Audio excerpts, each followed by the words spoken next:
Hello friends, welcome to snow சமையல். இன்றைக்கி நம்ம ஸ்னோ சமையலில் பீட்சா எப்படி செய்கிறதுன்னு தான் பார்க்க போகிறோம்.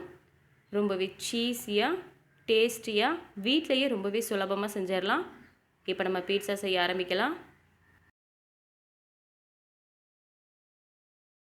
பீட்சா செய்கிறதுக்கு முதல்ல ஈஸ்ட் ஆக்டிவேட் பண்ணிடணும். அதுக்கு ஒரு பவுலில் 1/2 கப் அளவுக்கு வெதுவெதுப்பான தண்ணி எடுத்திருக்கேன். தண்ணி கை பொறுக்கிற அளவுக்கு சூடு இருக்கணும். அப்படின்னா தான் ஈஸ்ட் ஆக்டிவேட் ஆகும். இதில் 1 டீஸ்பூன் அளவுக்கு சுகர் எடுத்துக்கோங்க. சுகர் நல்லா கலந்து விட்டுட்டு இது கூட 1 டீஸ்பூன் அளவுக்கு ஈஸ்ட் இதையும் சேர்த்துட்டு நல்லா கலந்து விட்டுருங்க. நல்லா கலந்ததுக்கப்புறமா ஒரு பிளேட்டால் மூடி வச்சுருங்க.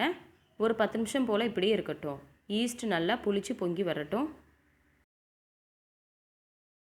இப்போ 10 நிமிஷத்துக்கு அப்புறமா பாருங்கள், ஈஸ்ட் நல்லா புளிச்சு பொங்கி வந்திருக்கு. இப்போ நம்ம மாவெல்லாம் பிசைய ஆரம்பிச்சிடலாம். ஒரு பவுலில் 1/4 கப் அளவுக்கு மைதா எடுத்திருக்கேன். இது கூட 1 டீஸ்பூன் அளவுக்கு உப்பு சேர்த்துட்டு இதை நல்லா கலந்து விட்டுருங்க. இது கூட 1 டேபிள் ஸ்பூன் அளவுக்கு எண்ணெயும் சேர்த்துட்டு இதையும் நல்லா கலந்து விட்டுருங்க.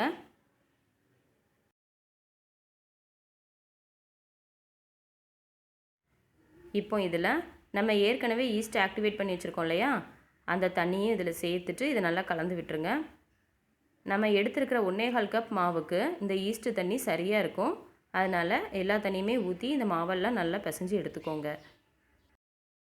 நீங்கள் பவுலில் வச்சே மாவை பிசையலாம். அப்படி இல்லைன்னா கிச்சன் கவுண்டர் டாப்பில் வச்சு கூட மாவை பிசைஞ்சு எடுத்துக்கலாம்.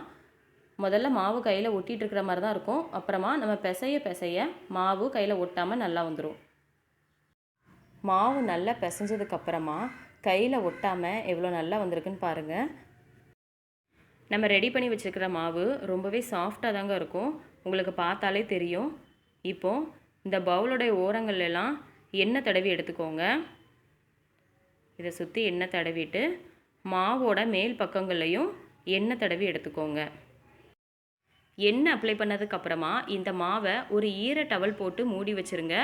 1.5 மணி நேரத்துலேருந்து 2 மணி நேரம் வரைக்கும் இது அப்படியே இருக்கட்டும். மாவு நல்லா பொங்கி டபுள் ஆகி வரட்டும். எனக்கு 1.5 மணி நேரம் போல் ஆகியிருக்கு. மாவு நல்லா பொங்கி வந்திருக்கு. இப்போ இந்த மாவை அப்படியே ஒன்றா எடுத்து வச்சுருங்க. இதை ரொம்ப திரும்ப பிசையணும்னு அவசியம் இல்லை. மாவை ஒன்றா எடுத்து இப்படி வச்சாலே போதும். இப்போ நம்ம கடாயை ப்ரீஹீட் பண்ணிடலாம். அதுக்கு ஒரு ஸ்டாண்டு பிளேட்டு வச்சுட்டு மூடி போட்டுருங்க. ஒரு 15 நிமிஷத்துக்கு மீடியம் ஃப்ளேமில் ப்ரீஹீட் பண்ணிக்கோங்க. ஒரு வெயிட்டான பிளேட்டில் எண்ணெய் அப்ளை பண்ணி எடுத்துக்கோங்க. எல்லா பக்கங்களும் எண்ணெய் அப்ளை பண்ணதுக்கப்புறமா நம்ம ஏற்கனவே ரெடி பண்ணி வச்சுருக்கோம் இல்லையா பீட்சா மாவு, அதையும் இதில் சேர்த்துட்டு நல்லா அழுத்தி எடுத்துக்கோங்க. ஒரு பக்கம் திக்காகவும் ஒரு பக்கம் தின்னாகவும் இருக்கக்கூடாது. எல்லா பக்கங்களும் ஈவனாக இருக்கிற மாதிரி நல்லா அழுத்தி எடுத்துக்கோங்க. மாவை நல்லா ஈவனாக ஸ்ப்ரெட் பண்ணியாச்சு. இப்போ இதோட ஓரங்கள்லையும் கையை வச்சு நல்லா அழுத்தி எடுத்துக்கோங்க. எல்லா பக்கங்களும் அதோட ஓரத்தை இந்த மாதிரி அழுத்தி எடுத்துக்கணும்.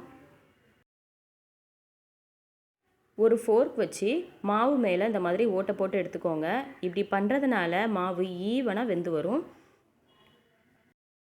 ஃபோர்க் வச்சு எல்லா பக்கமும் ஓட்டை போட்டு எடுத்தாச்சு. பீட்சா மேலே டெக்கரேட் பண்ணுறதுக்காக பெரிய வெங்காயத்தை நீளமாக கட் பண்ணி எடுத்திருக்கேன். தக்காளி, குடைமிளகாய், பீட்சா சாஸ் இது வீட்டிலே செஞ்சது. இதுக்கான வீடியோ நான் அப்லோட் பண்ணியிருக்கேன். சீஸை இந்த மாதிரி துருவி எடுத்திருக்கேன். Black olives. இப்போ நம்ம பீட்சாவை டெக்கரேட் பண்ண ஆரம்பிச்சிடலாம்.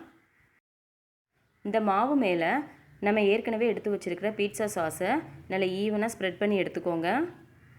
பீட்சா சாஸ் எப்படி பண்ணணுங்கிற வீடியோ நான் ஏற்கனவே அப்லோட் பண்ணியிருக்கேன். அதுக்கான லிங்க் நான் டிஸ்கிரிப்ஷனில் கொடுக்குறேன்.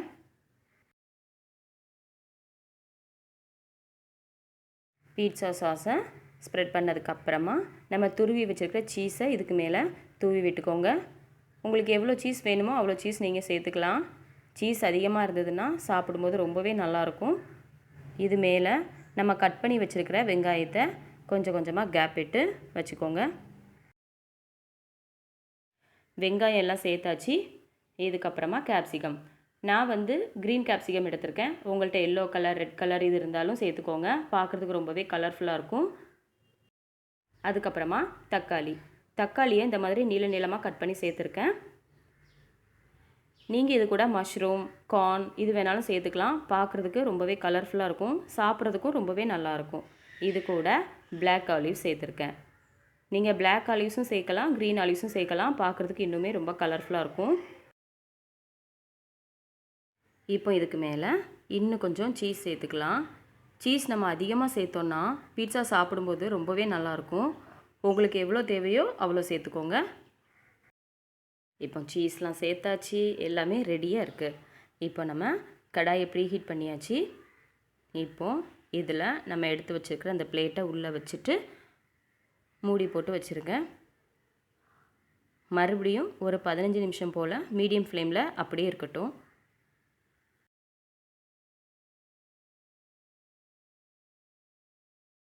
இப்போ 15 நிமிஷத்துக்கு அப்புறமா இதை ஓப்பன் பண்ணி பார்க்கலாம். பீட்சா ரொம்பவே நல்லா வந்திருக்கு. இதை அப்படியே வெளியில் எடுத்து வச்சிடலாம். இதோட ஓரங்கள் எல்லாம் பாருங்கள், நல்லா வெந்து வந்திருக்கு. இதை அப்படியே பிளேட்லேருந்து வெளியில் எடுத்து வச்சு கட் பண்ண ஆரம்பிச்சிடலாம். உங்களுக்கு இது வெந்திருக்கான்னு செக் பண்ணணுன்னா அதோட ஓரங்களில் ஒரு குச்சியை வச்சு குத்தி பாருங்கள். அது ஒட்டாமல் வந்திருந்ததுன்னா நல்லா வெந்து வந்திருக்குன்னு அர்த்தம். ஒருவேளை குச்சியில் ஒட்டிகிட்டு இருந்ததுன்னா இன்னும் கொஞ்ச நேரம் போல் கடாயில் வச்சு எடுங்க, நல்லா வெந்து வந்துடும். கட் பண்ணும்போதே தெரியுது, ரொம்பவே சாஃப்டாக வந்திருக்கு. இப்போ நான் இதை எடுத்து காமிக்கிறேன் பாருங்கள். நல்லா சீஸியாக இருக்குல்ல. நம்ம அதிகமாக சீஸ் சேர்த்தோன்னா பீட்சா சாப்பிட்றதுக்கு ரொம்பவே நல்லாயிருக்கும். பீட்சா ரொம்பவே சாஃப்டாக நல்ல சீஸியாக ரொம்ப நல்லா வந்திருக்கு. இதே மாதிரி நீங்களும் செஞ்சு பார்த்துட்டு எப்படி இருக்குன்னு கமெண்ட் பண்ணுங்கள். மறக்காமல் நம்ம ஸ்னோ சமையலை சப்ஸ்கிரைப் பண்ணுங்கள். அன்பாக சமைப்போம், ஆனந்தமாக சாப்பிடுவோம், ஆரோக்கியமாக வாழ்வோம். தேங்க்யூ.